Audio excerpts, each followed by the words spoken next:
that he found a treatment for HIV, or did he say that he found a cure for HIV?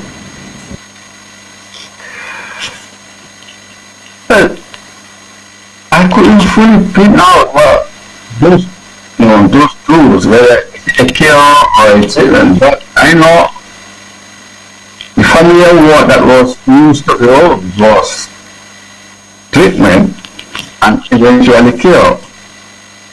So we really end up having a cure though.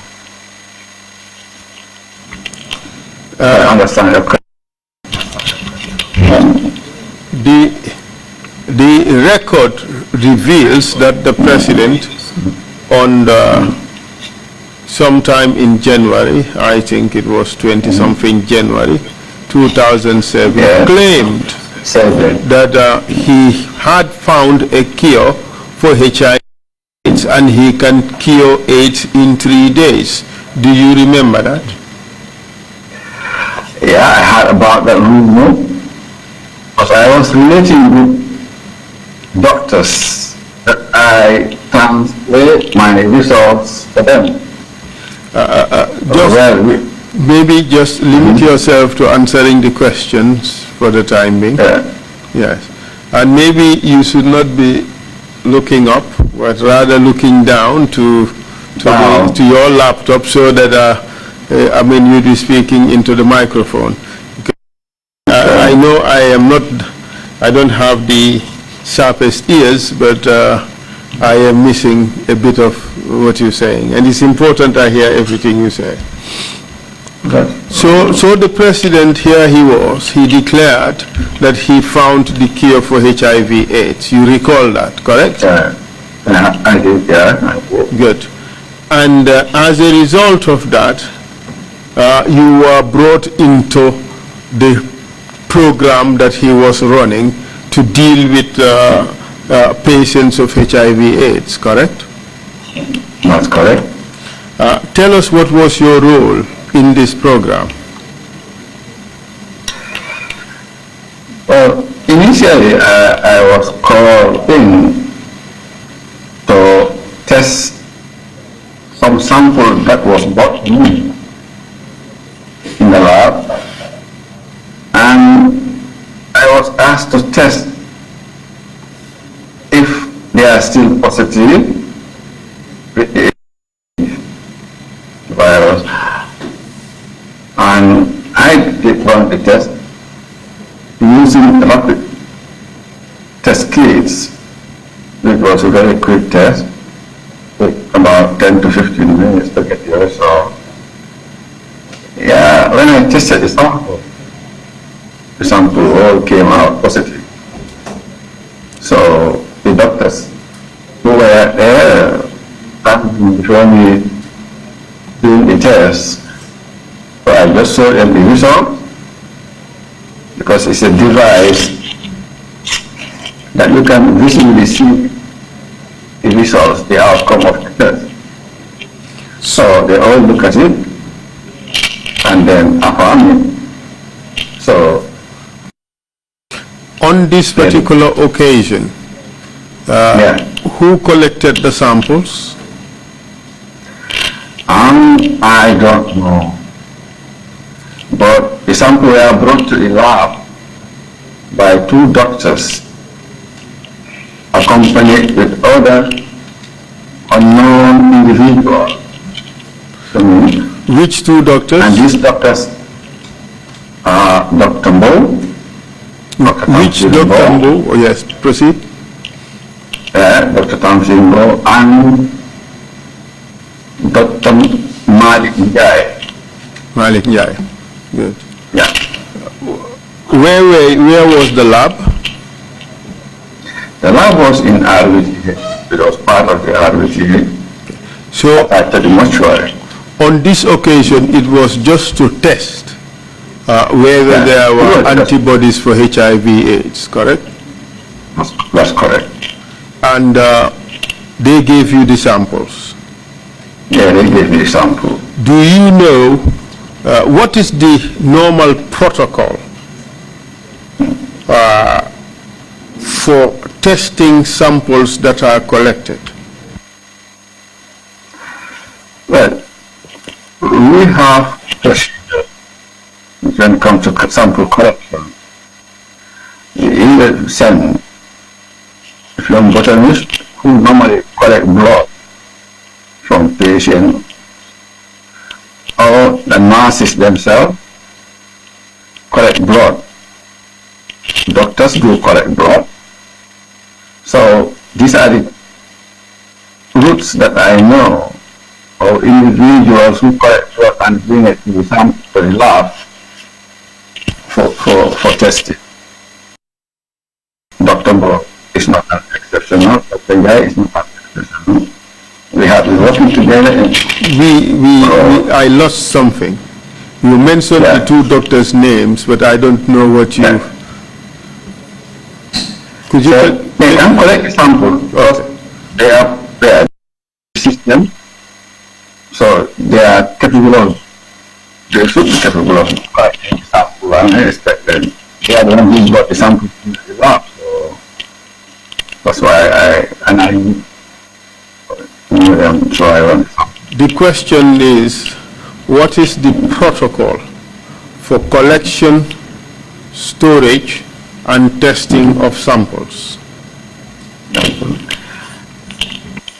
Collection, as I said, would come to these individuals.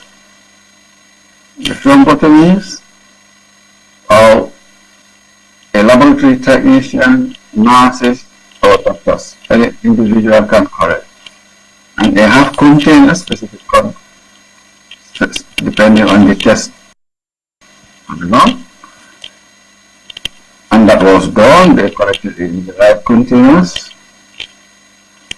And the storage was not, they said the collected it in the bin, the samples were not hemolyzed.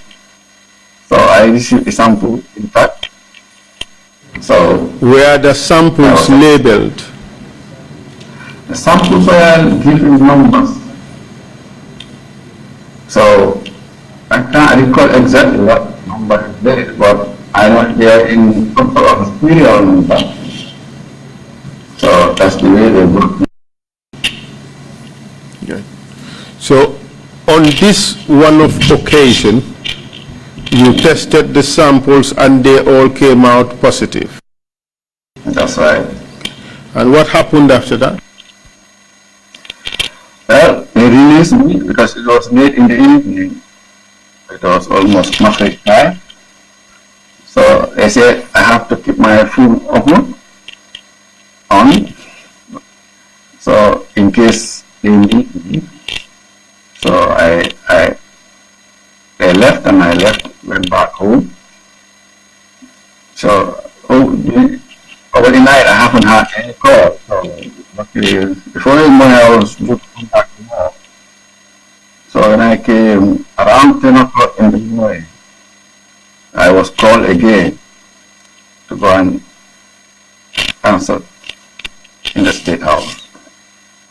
To who at the State House? To the President himself. Did you eventually to meet him?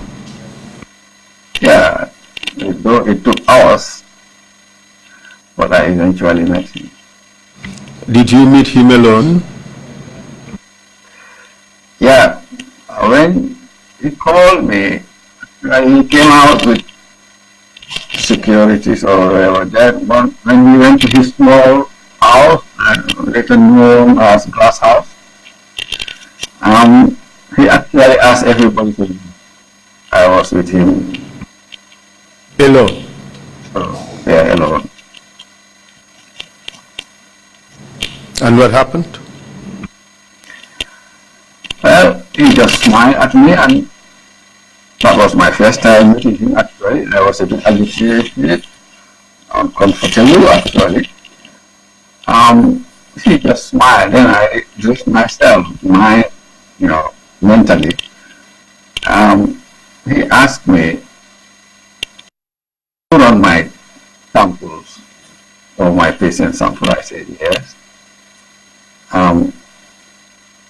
How do you find it? I said, well, they all came out positive, I said, are you sure? I said, yes, I'm sure. Because I know what I'm doing. So they said, okay. Can you run them again? I said, yes. Because who took the sample? I said, I didn't take the sample. The samples were brought to me. So they said, now, you yourself go and collect these samples and run them and come and tell me the outcome. And I did that. Just a moment. Just a moment. The first samples you tested and they all came out positive, correct? Yeah. Yeah. Do you know from whom they were collected? Absolutely not. You don't know who they belonged to at all? No. So this time round, you are asked to go and collect the samples yourself, correct? Yes. So Yes, proceed, what correct. happened after that? After collecting the sample, How did you know from whom you had to collect these samples? from him. Yeah. He gave me he advised me to collect sample From who? from the patient. So were patients, a set of patients presented to you? Yes. Who brought them?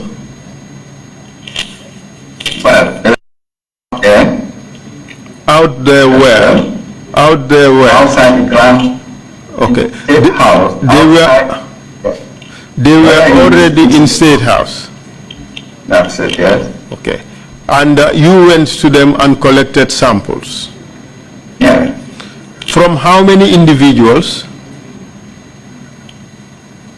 Actually, 6 or 7 of them. Not many. Was it exactly the same number as the samples you previously tested?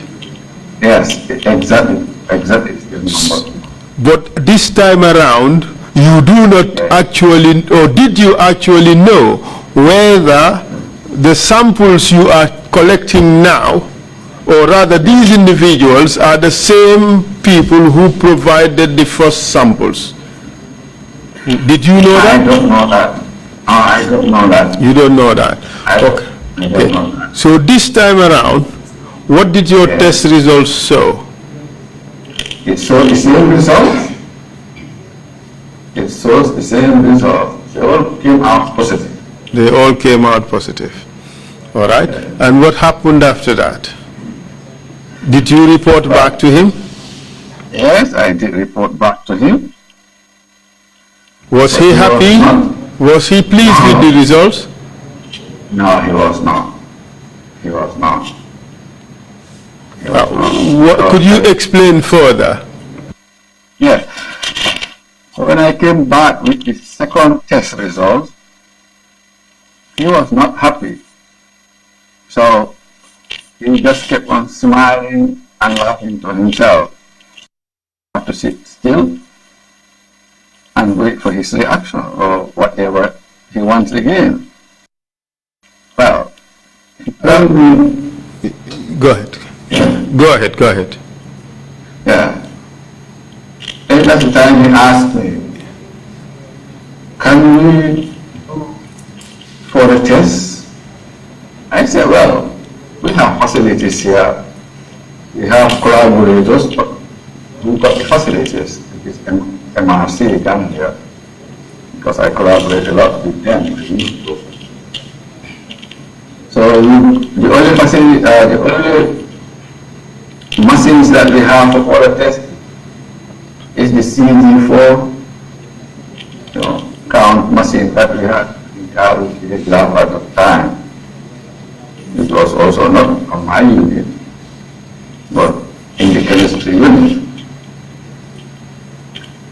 So he said, he don't trust anybody. Let nobody get close to his patient, either his samples. I said, well. What did he say? Did he say anything about MRC? Yes, he did. Tell us. Because when I put for him about MRC, there are new collaborators. They've got CD4 count machine, they've got PCR machine, they've got the viral growth machine. He said, whenever MRC got close to his sample, we'll close the institute. So I said, well, and I would be there. Did he say he was going to close MRC if they get close to his samples? The sample. That is what he said. Let me just take you to your statement and read out what you had there. You said that you had facilities and your pathology laboratory used to collaborate with MRC Gambia for any further advanced tests if the need arises. This was not the case with the PATP. The president was absolutely defensive with his treatment. When I told him we can use the MRC facilities, he blankly told me whenever the MRC got close to his patients, he will close the research council, and I would never live to tell the story. What's the fact? He threatened you. You can call it a threat, because you tell a person who is relating with your personal business that I'm not there to try and make that anything that against your will, then it's a threat, of course. But why wasn't he happy with the test? Well, I can't read his mind, or whatever is in his mind, but I think his expectation failed, because actually he thought my probably cured those patients. I don't know whatever was in his mind and whatever was his objective actually to achieve. But Mr. Bachili, his objective was very clear. It was announced to the world. I have a cure for HIV/AIDS. I can cure AIDS in 3 years. Wasn't that his promise? That was his promise. Then it clarifies what's his reaction then. Because if he reacted that way, then he get a disappointment outcome.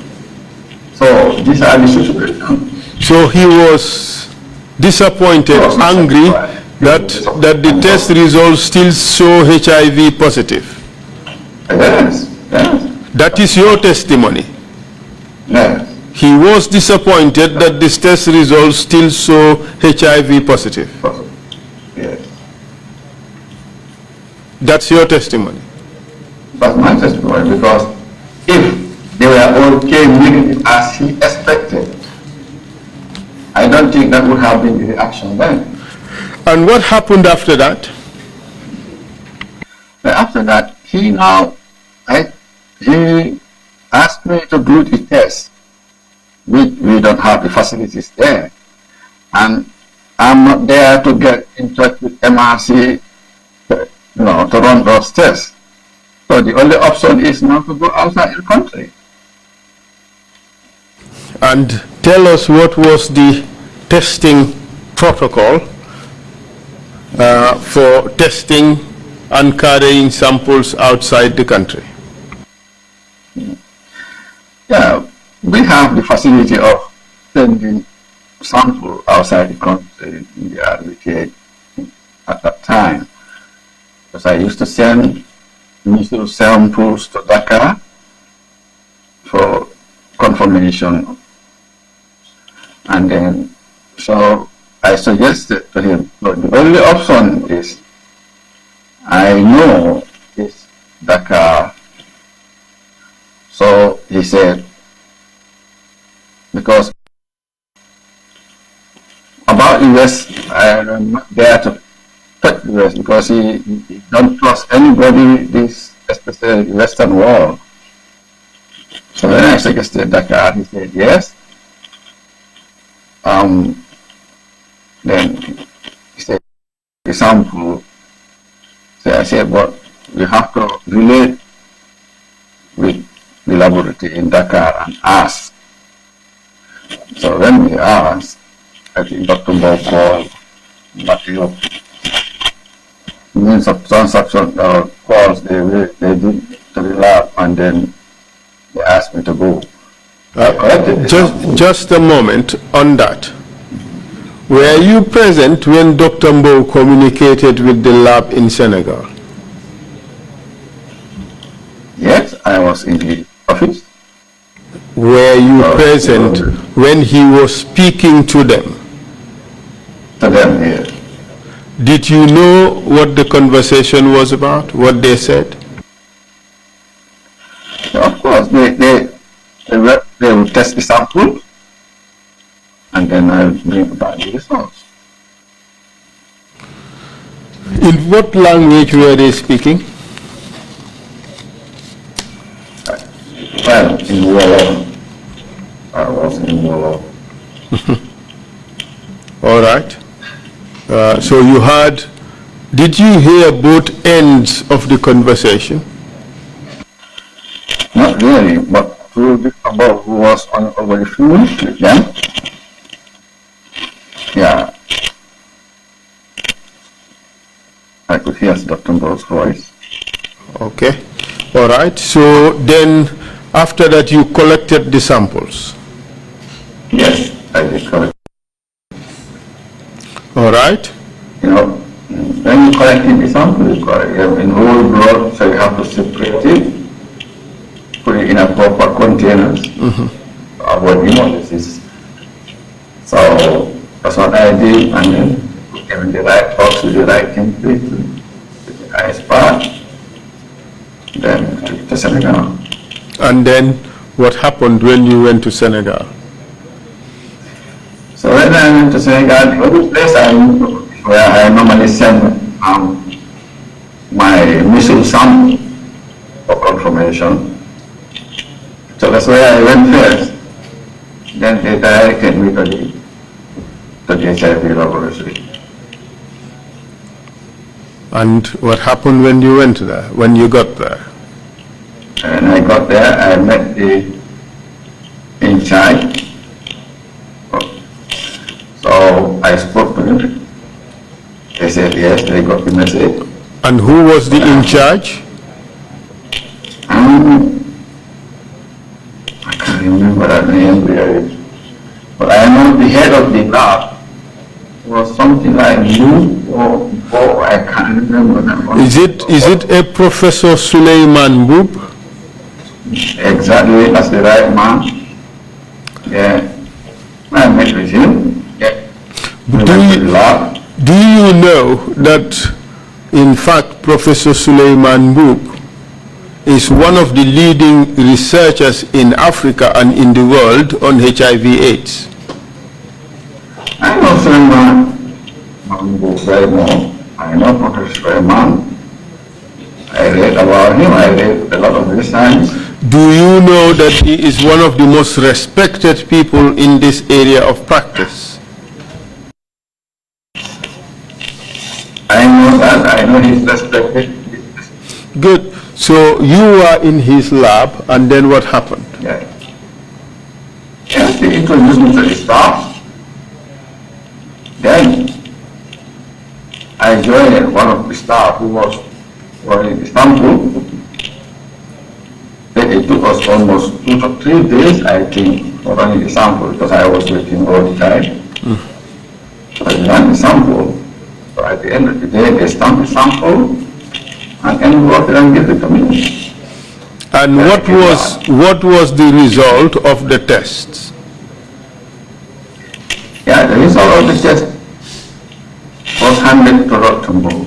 I know we got some undetectable viral loads. So that's where my limited. That's where what? Could you take that? Where what?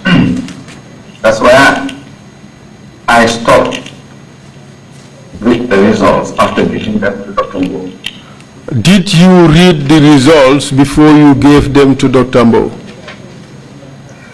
Not really. Not really. So, just a moment. Before you handed them over to Dr. Mbo, did you know the contents of the results? When we finished running the test, because I was assisting that laboratory technician man, I know the result. I know we got some detectable results and some highly positive results. Highly viable on those results. Yes. I know. Okay. Let's take a few steps backwards. Okay. You personally collected the sample, correct? Yes, I did. Yes. And the person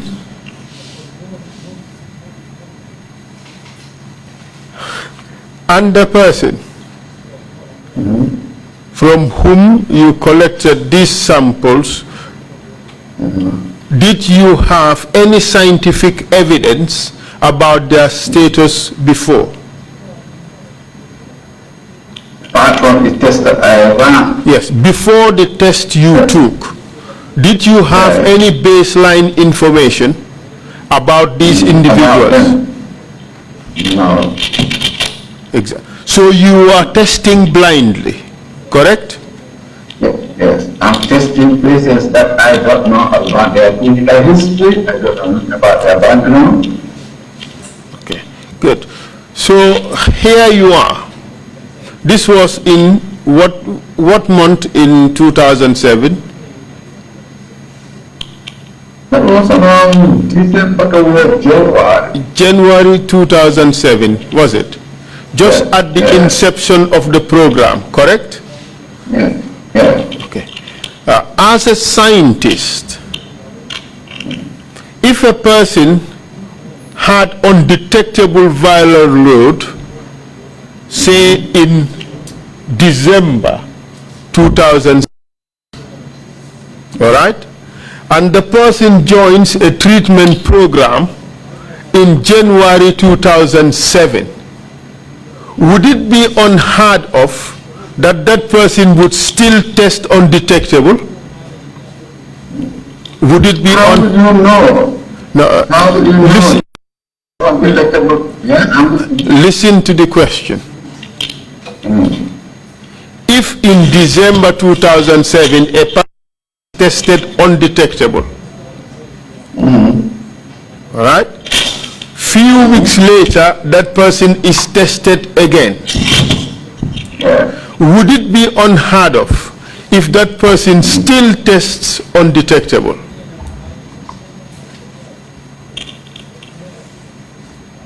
Yeah, it could be possible. I'm not sure you understand my question. If a person conducts a test in December, right? Like person A is HIV positive. So person A conducts a test in December of 2006. And the results come out, yes, you are HIV positive, but the viral load is undetectable. That's right, yeah. That is in December 2006, right? Yeah. And the person is on antiretrovirals, all right? You would expect that the viral load would still remain undetectable, isn't it? Correct? Correct? Yeah. Okay. If that person tests again in January 2007, wouldn't you expect that that person would still be undetectable? Yes, if that person is regularly taking his or her antiretroviral, of course, the viral load goes down at a point where it's still undetectable. Yeah, perfect. These people that you have tested, some of the results came out to be undetectable. Do you know for how long they were already in the presidential program? Actually, I don't know. Do you know whether they've been there, they were there for years or just for a matter of weeks? Absolutely, I don't know the length of period or time they have been there. Well, the program was announced in January. Yes. And you did the test in January, correct? Yes. So it means at most the period they would have been there would be just a few weeks. Could be. I don't know how the length of time they've been there with the president. But it certainly would not be months. It can only be weeks or a matter of days. Mr. Fall, I can't tell that. That's only the president knows how long he kept them there. Okay, all right. So me, that interceptor. So the only thing I can tell you is I collected those samples at that time, but how long they stayed there, how long they had been doing that treatment, is beyond my knowledge. That is perfectly fine. We understand your answer, and it's a very fair answer because you don't want to speculate. But we know that the president announced the program in January, and you said you went to test in January, correct? Yes, yeah, that's correct. Was it in January, or when did you go to test? Was it January or was it April? I think it's in January. You went to test in January. But whatever it is, do you know how those results were used by the Jammeh government? Or rather by Jammeh himself? By Jammeh himself. I wouldn't say Jammeh. Because actually, Mr. Fall, I relate with Dr. Mo and Dr. Guy. These are my doctors as a laboratory technician. So whatever interpretation the president come up with, I'll base it on doctors. Wasn't it said that President Jammeh's treatment or cure was successful because people have now returned tests with undetectable viral loads? Wasn't that their pronouncement? Yes, that was the pronouncement. Yeah. And they based their pronouncement on the result of the tests that were carried out in the car. Yeah, that's true. And they build up the results as showing a breakthrough in the president's treatment or in the president's cure. Wasn't that the case? That was the case, and if I can comment just sorry. That breakthrough talking about, that was very right, because I have to call Dr. Mo's attention. I went to his office, because the first announcement was cure, a word, cure. And I arrived at Dr. Mo, this is not cure. When viral load is undetectable, that doesn't mean it is eradicated. And what did Dr. Mo say about that? I think that's the time they went and checked. Could you say that again? That's the time they went back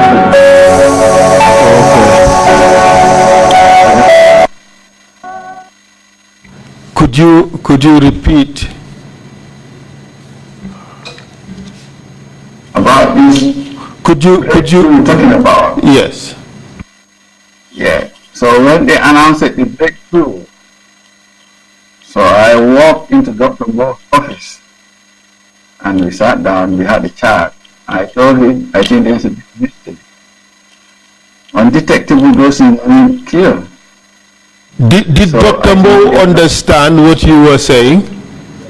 Yeah, he later understand because after you're saying he later understands. At first, well, did he understand? When they change the tube, that's I understand now, they understand. Because if you say cure, it means eradication, a total eradication of something, which was not the actual fact. So what they initially claimed and what happened was completely different. Completely different, completely contrary.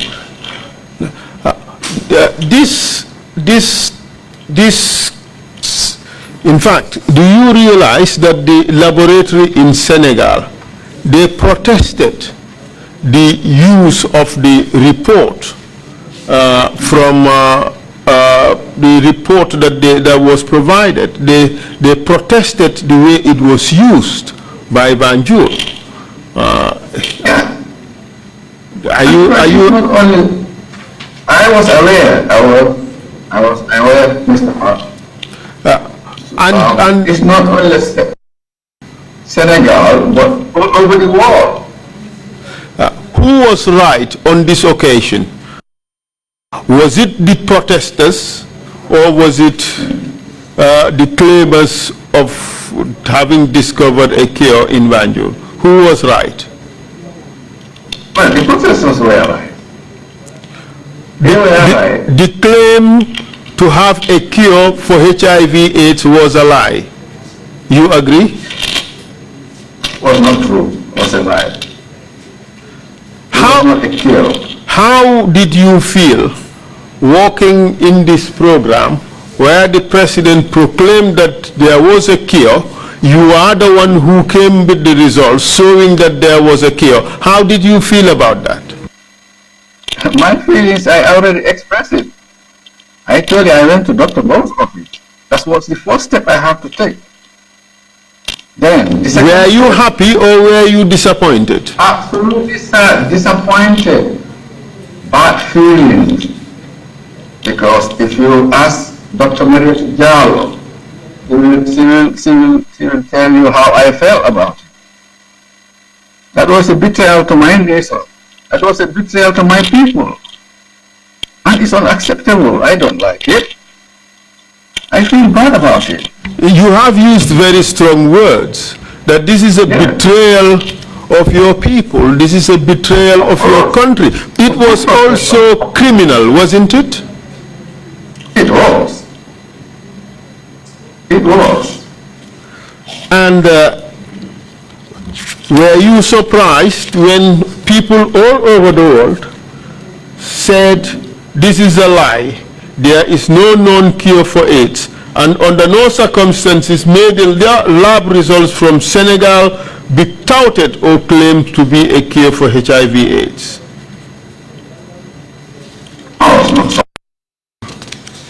I have been working in HIV research for quite a while, and I had a clue. I wouldn't say I have a total knowledge of it, but I know it's not curable. So if somebody claims curable through my name, it affects me because I know what is behind it. So actually, that was the situation. I can't change it. There was no. Let me read out these things to you, and you tell me what you feel about it. This is an article dated 25th April 2007. It is from Reuters. It is our Exhibit 54. And it says, it says Gambian President Yahya Jammeh's assertion that a herbal treatment had cured patients of the AIDS virus was not only wrong, but some of his supporting data was false. Exhibit 154. Experts said on Tuesday. And then it goes on to say, a researcher in Senegal said Jammeh's office had misused his lab in testing the blood of the ostensibly cured patients and said none of them had been cured. Do you agree with that? Well, yes, I did. Good. And And it went on to say that Jammeh's claims in February were widely derided by AIDS experts, but got enough attention to worry the International AIDS Society, a group of 10,000 people who put together major global AIDS conferences and back research. Jammeh treated 10 patients at his presidential palace. The AIDS noted that all of them had been taking standard AIDS drugs. All of them were already taking standard AIDS drugs. They were all on ARVs. Wasn't really surprising that some of the test results come out undetectable? Well, it could be a contributing factor. Exactly. Exactly. Because I don't know how or when they left that ARV to come and join Jammeh's treatment. Yeah. So within that short period, that the act of taking those ARV would have reduced the viral load for them.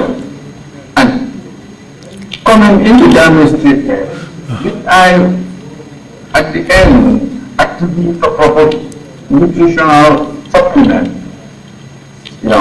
having good food, and of course that's part of health being of patients of the HIV. So it could be a factor. It could be a factor. And do you in fact realize that some of those patients tested were not in fact yet on ARVs because their viral loads were already very low at that time? They were on Septrin. Do you realize that? No, I have never realized that. So in fact, to use the result of such a person who's on Septrin because the viral load is so low, and you use the test result of that person to show, to proclaim that you have a case, not only dishonest, isn't it? It is criminal, isn't it? It's completely out of hand. That's completely out. And all these journalists you're talking about, they have been comparing me with information, with praise. Why am I doing this? Why am I doing the test for him or that? I know my situation at that time. I know what I'm doing. So I was not happy with it. But should I commit myself to something that will end up stopping my life short? I will. Could you explain that further? Yes, it is. Every day I get messages all over the world, Mr. Farr. I was more depressed than any other person you could imagine. Not from the science, professional, the scientists, all over the world, from South Africa, America, Europe, you name it. Every day I get drunk of emails asking me how am I managing with this. I say I'm just trying to see myself out of it, but with the help of God, eventually I did.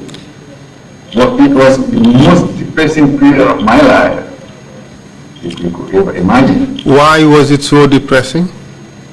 Of course it was depressing. One, because I know what we are doing was not authentic. Could you say that again? Could you say that again?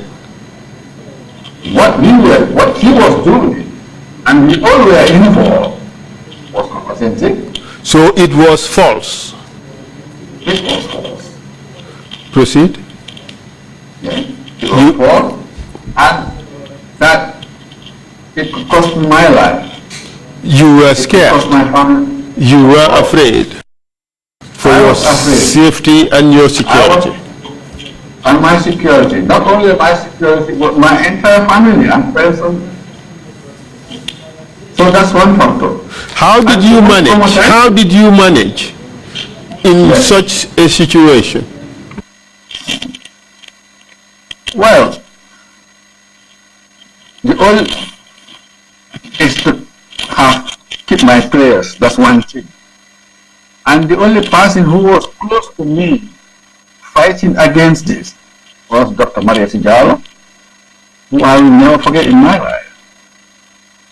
So she was a sole supporter to me, because whenever I think back about it, we just isolate ourselves in a private place and think, storm our brains together to see how best we can stop this. How many tests have you conducted while you were in Gambia for the PATP? This is a regular thing. I almost, because he always, I think, still doubting to see this thing coming up positive. And what he was fighting was to see that this is coming out negative. So he is regularly asking me, could you retest this sample whether they are negative? Could you retest this sample?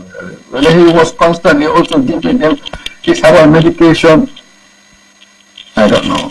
Did the test ever come out negative? It never come out negative. It never come out negative.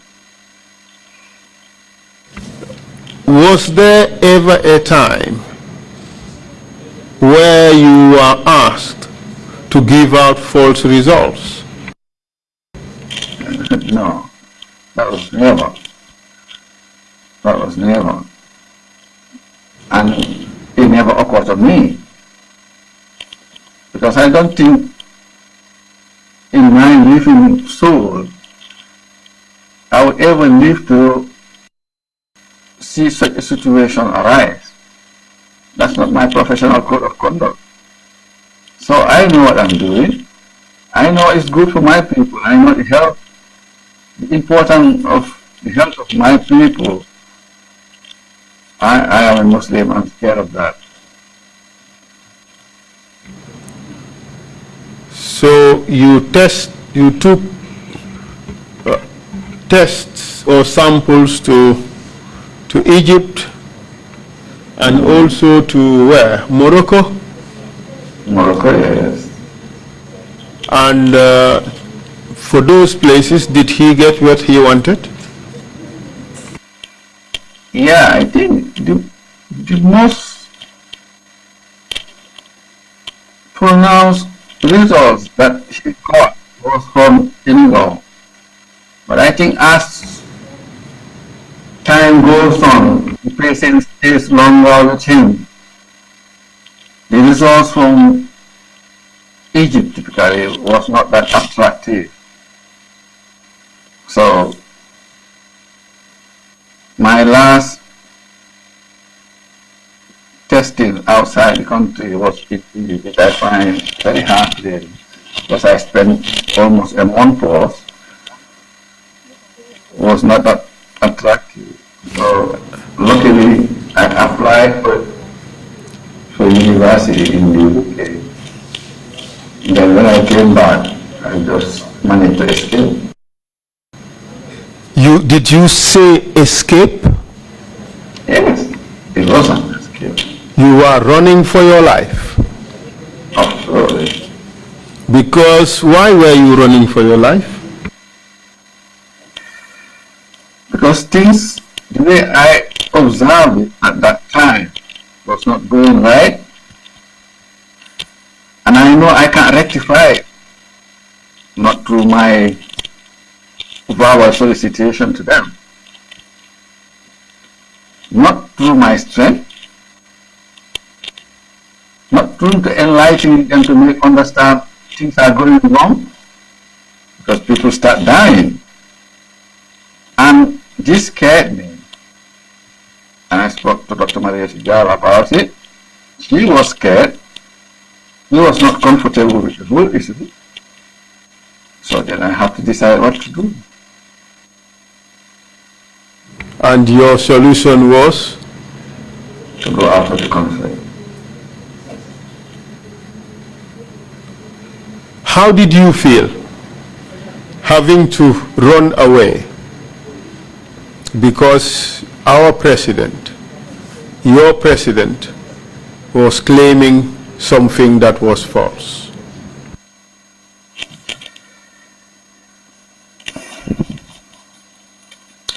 It's hard, foul, if I tell you. It's hard to leave your country, leave your family, leave your profession, simply for something that you cannot rectify. I lose a lot. Thank God I have gained also. I lose a lot. If I tell you, just about 3 weeks back, my blood brother at the Backward Housing Estate died. I haven't seen him for quite nearly 11 years. That break my heart. My first marriage break out of it. Thanks to my wife, who stood by me to achieve the little thing that I got today. But I cannot sit down here and explain internally what is in me, how I felt, how I am feeling at the moment.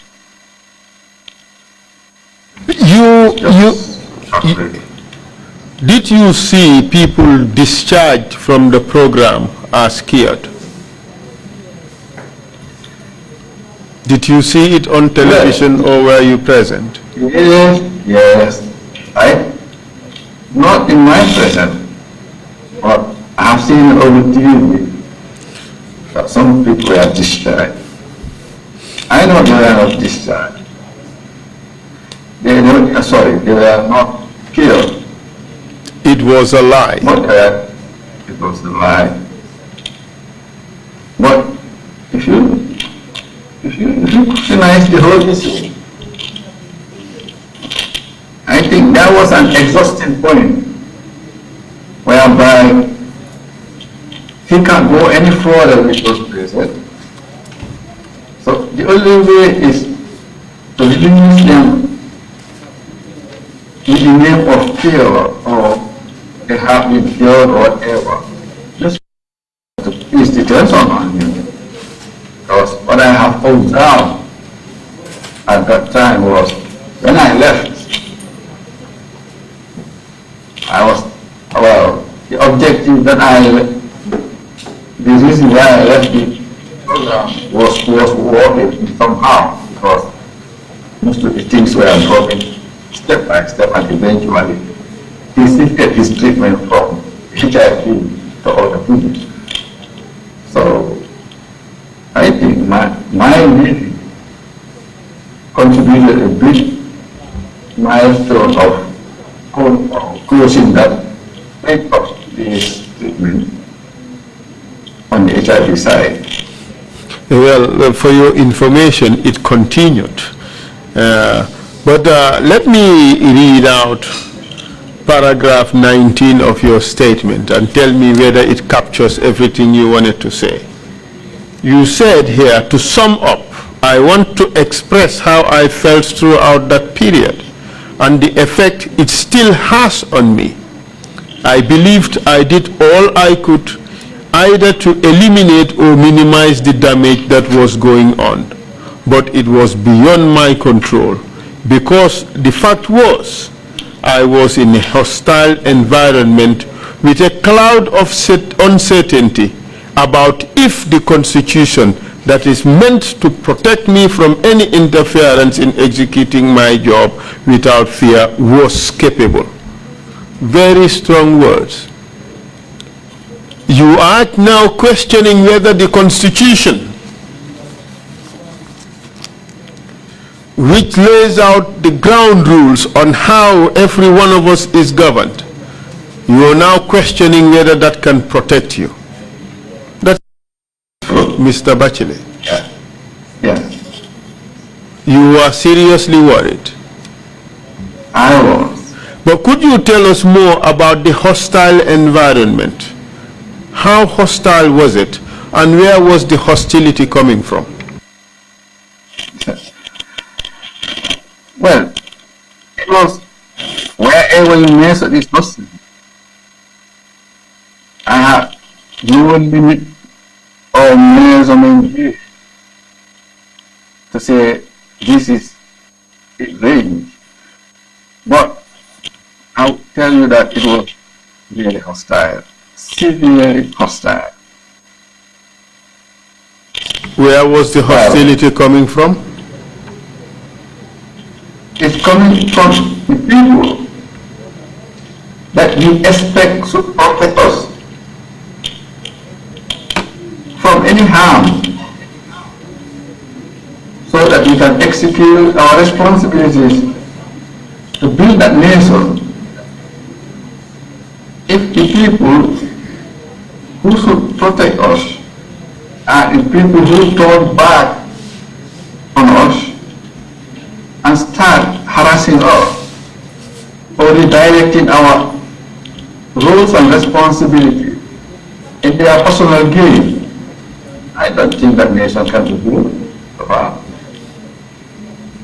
Everything fails. So it was a... Go ahead. Yeah. Go ahead. It was a hard situation. It was really hostile because you cannot do anything right. You have to do as you are asked to do and follow the route that they want. So that was what is existing. So, and the nation can't be built on that situation.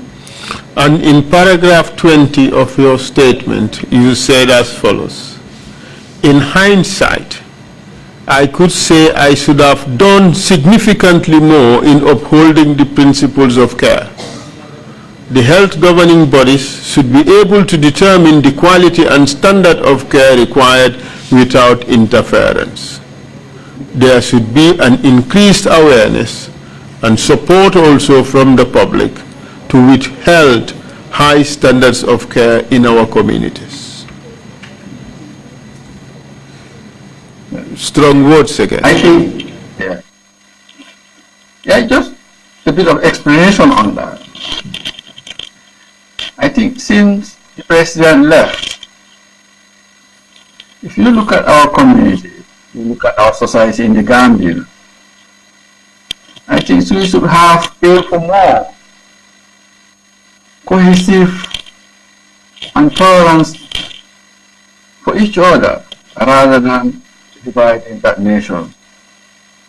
It's a small country by population, but I think the manpower and the intellectual that we have in that country should have been able to build that nation and never allow the thing to take steps in that country.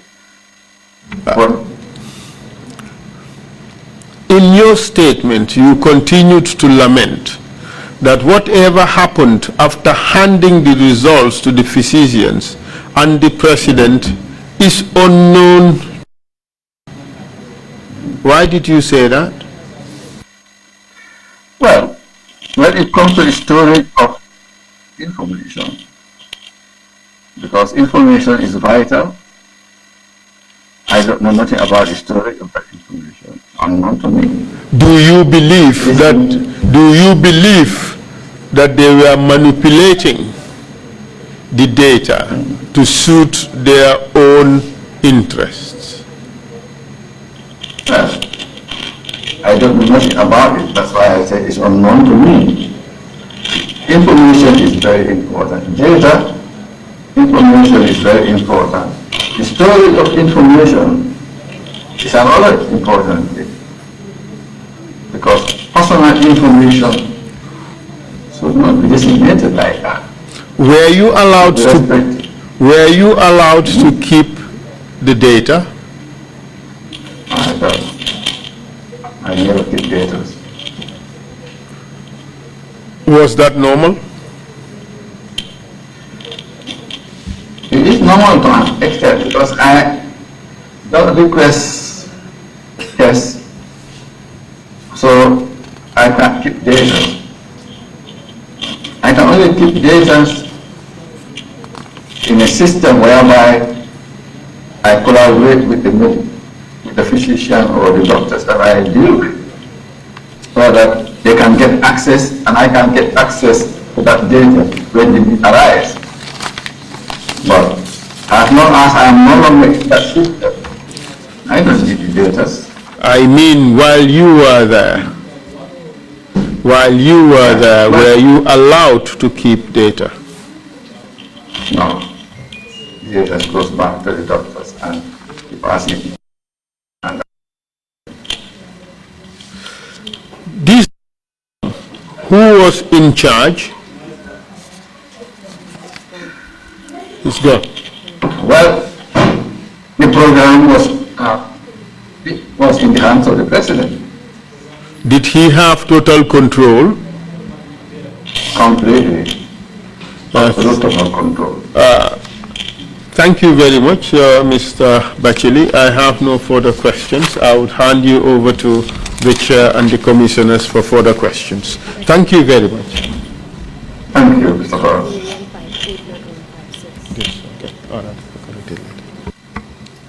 Thank you very much, Mr. Bacheli. Thank you very much, lead counsel. But Mr. Bacheli has disappeared. Is that, can I carry on talking?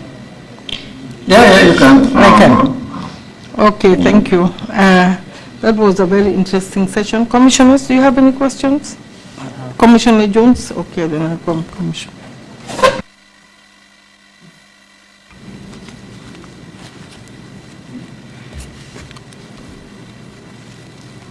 Mr. Bacheli, can you hear me?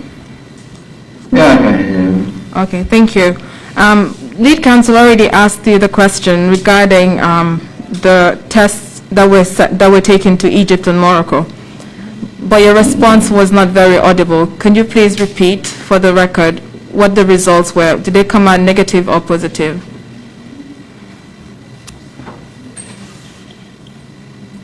When you talk about negative, positive, because already samples that are taken to Egypt or Morocco, they are all positive, and they never come out negative. Okay. So if you are talking about the viral load, or Yes, the viral load count, because your response was not audible when you responded. okay. Yeah. Okay. What I said about the sample from Morocco and Egypt, I said they were not as attractive as the one from Senegal. So we got a lot of positive, a lot of high viral load from results, typically of that of Egypt. So they all came out most high viral load. So you got a moderate one, not as that of Senegal where you got undetectable. Okay, thank you. Which Commissioner Jones? Commissioner Carr?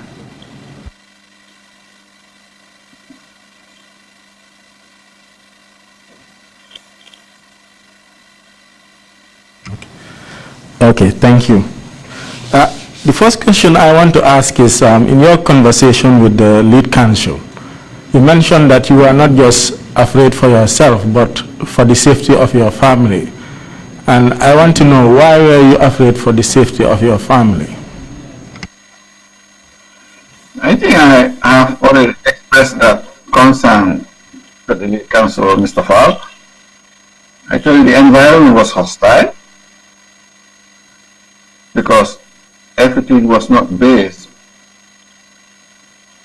on the rules and regulations that guide the process. There was no law and order. It's an individual's idea, and you have to do it as he stated, whether it's right or wrong.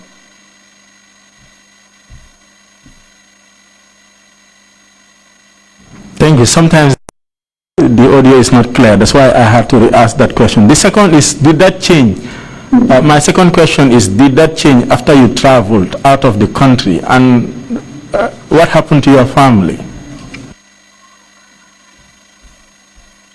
I feel that it makes a big difference here. Because if there is nobody that he trusted like me is out of the system, probably he might give up or limit his activities. I think that worked because he really actually trusted me with his tracing on samples, and I'm out of the system. So,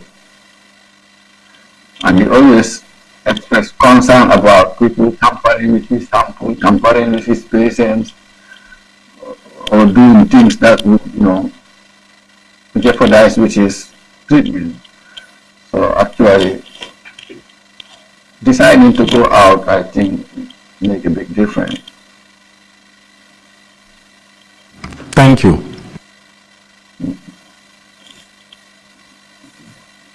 Thank you, Commissioner Carr.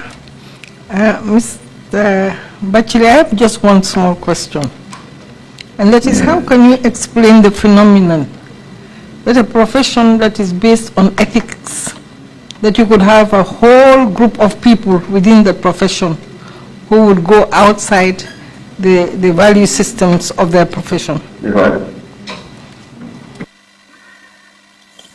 I think also that could be attributed to where that guide, that profession is no more alive, I would say, in a simple sense.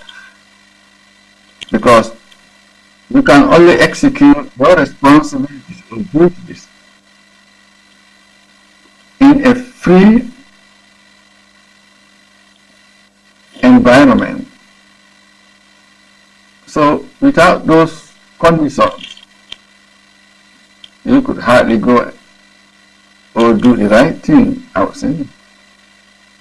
If you are not protected, but dictated, so how can you execute your duties according to the law? So it will be hard. It's easy for somebody out there sitting and say, you shouldn't have done it. Of course, you shouldn't have done it. But if your environment is hostile and you know the repercussion of doing what you are, of not doing what you are told to do, not trying to say, well, this is not in line with the law, you might end up seeing yourself somewhere else. And if you know that, I think it's suicidal. So there is nobody who wants to commit suicide in a situation where if you know you do what you are not asked to do, you might end up being somewhere or being killed. Then I see no reason why not. Then just try to pray every day and see yourself out of it.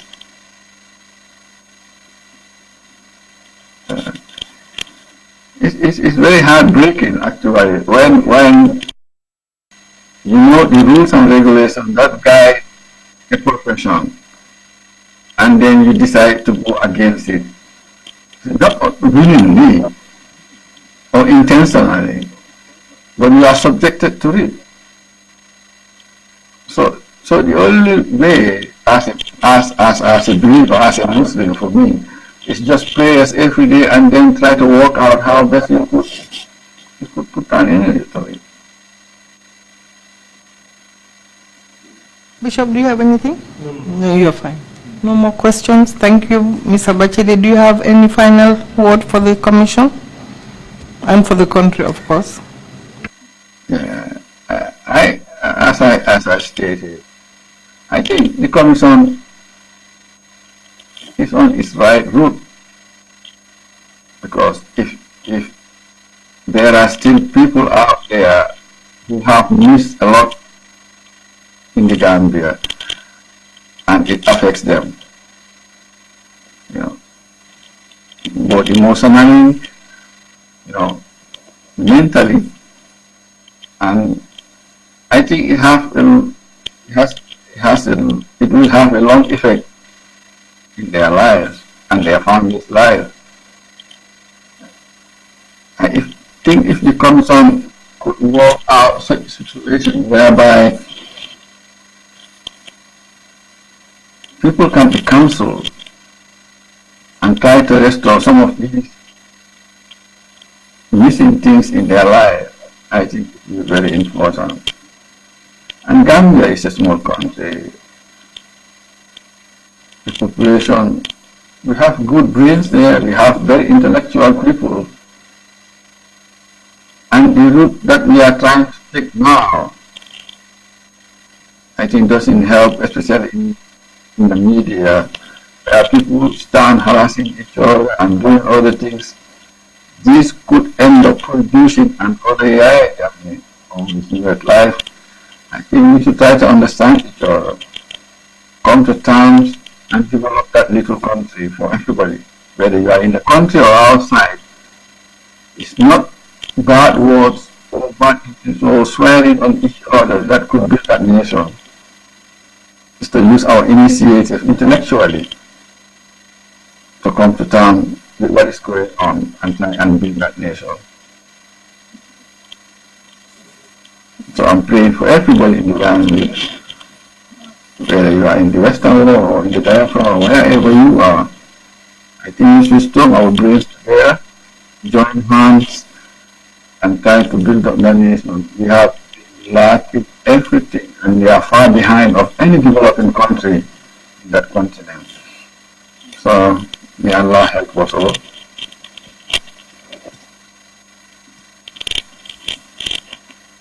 Very much, Mr. Bacheli, for testifying before the Commission. Thank you, Lead Counsel. Thank you, Commissioners. Thank you, media, interpreters, audience. This session has come to a close. We are adjourned until Monday at 10 o'clock.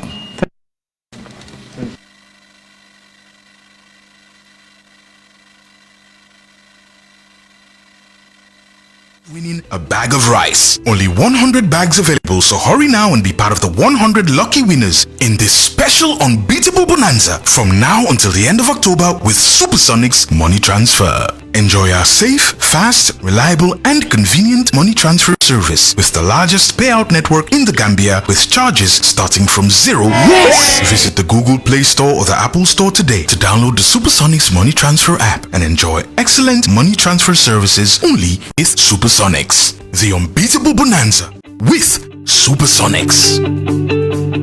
Yafatus Guest House. Yafatus Guest House. dama ne jox leen ma seen noppa yéen ñi nga xam ne ni bëgg ngeen a dem Farafenni nag ñu bari den fay bëgg a dem di xalaat ndax am naa mbokk am aw ma mbokk fan laay dem dëkk ak fan laa du dem dëkk seen coono jeex na seen xalaat jeex na te si biir Yafatus Guest House ñu ngi leen fa amal li nga xam ne ni moom mooy c'est ko self container saala cabinet ñaari cabinet ak saal single room néegi nag nekkul ne la naa jox waaye duñ leen laaj mooy sore naa ñëw indiwaale leen seen yére kase ndaxte yére yi sax foo leen koo def ñu ngi leen ko amal saala cabinet yi bu nekkaa nga am lal bu nooy saal bi ñu ngi ko defar ba mu yaaña toogu yi nekk fa télé bi nekk fa channel bi nekk fa channel bu la neex ngay cuun waaye nag amuñ si loolu rek yéen ñi nga xam ne yéen ay dem ak seen famille ak seen njaboot benn nit wala ñaari nit ñu ngi leen fa amal waañ yu baax waañ yu yaaña bagage yi waañ yëpp ñu ngi fa yow yaay xool loo bëgg a togga rek nga teg si gaz bi daal di taal togga lekk sa xol sedda léegi tamit nag aman lañ leen lii di AC ak ñu nga xam ne fan rek lañ am waaye amuñ si loolu rek ñu ngi leen amal fu nga xam ne foofu ngeen di toog ngeen fiixlu seen xel dal ñu ngi leen amal ndox ak courant 24 hours amuñ si loolu rek njëg bi yomb ba bëgg a dee fu ñu nekk nag neex a xam ba bëgg a dee si gannaaw gaaraas si base bi foofu sa Farafenni lu néew rek ngay dox am si marché bi jënd loo bëgg delluwaat sa kër ak Yafatus Guest House mun nga noo jokkoo ñun si 790 1355 35 30 489 email si ombay7843@gmail.com si Yafatus Guest House so leen fa demee dinañ leen jox customer care service bu baax seen xolay sedda ba ni ngeen fay jógee Yafatus Guest House lii leen amal yéen ñuy dem Farafenni saay bo leen tëddee nelaw leen ndaxte Yafatus Guest House génne na seen coono bi yëpp fii si